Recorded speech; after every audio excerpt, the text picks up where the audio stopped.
to move us to the fourth choice. The fourth critical choice I made was to create community and belonging. And totally acknowledge these words are used all the time now, everywhere, and there's different definitions of what they mean. I do have to say, when I was 30 years old, I used the word belonging. And I didn't even know it was going to be a thing. But what I knew is that I never belonged. I never belonged anywhere. And my upbringing had created that. And then I had started to wear, almost as a badge of honor, my unneed to belong. Right. Which was such a false, which was just like a racket. Right. And so when I was 30 years old, I looked around and realized that I was friendly with everyone, but friends with no one. Yeah. And I wanted to belong. And so I did something about it.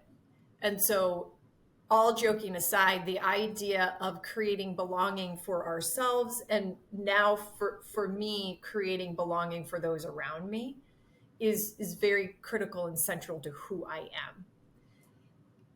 Will you tell us what it feels like to not belong?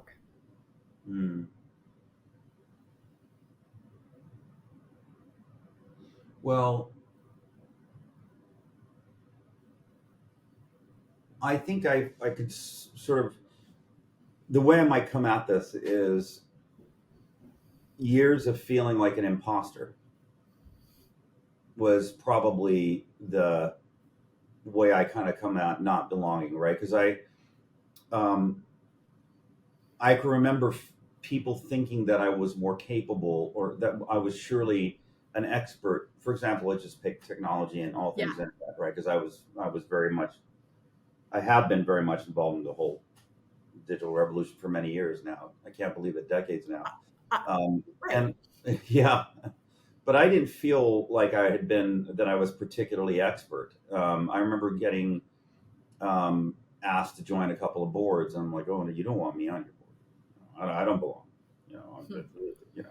and I don't know if it's exactly the way you mean it, but I certainly came at it as feeling I don't belong to these places because I don't have the right to be there. And it was strange, I had to have a couple of friends over time tell me, what, snap out of it, and then, which wasn't that helpful. And then another. Then you didn't snap out of it? No, you didn't. You don't. But the play, well, you didn't ask me how I came out of it, but I remember feeling very much like I didn't belong, and also that I was not allowing myself to belong, which I wasn't seeing that for many years. And then it occurred to me, wait a minute, and this may have been similar to your. Yeah, keep going. I want to know your journey. Where I was like, wait a minute, what do you mean I don't belong? Yeah. If I don't belong, then I'm never going to create belonging. If I can't see that, because truthfully, I actually do stand for a world where everyone belongs. I really do. I fervently believe that. I believe in diversity. Like, my colleagues have heard me do my soapbox on this. Like, I believe that diversity is the driver of all great accomplishment.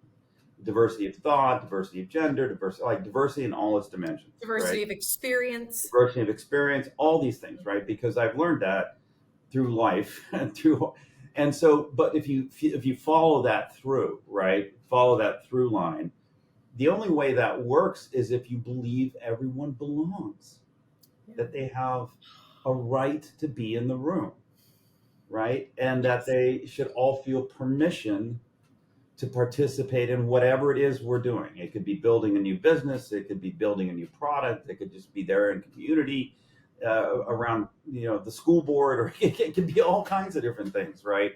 And you realize so many people feel they don't belong. Yeah. This is a world that wants to exclude and separate and isolate. So anyway, I think I just kind of came to my senses and said, well, shit, if I don't belong, then, or if I don't think I belong, then there's no way I can create belonging. And that was not acceptable to me. And I changed. I just adore you. I just think that is, thank you for that. How about that? Thank you for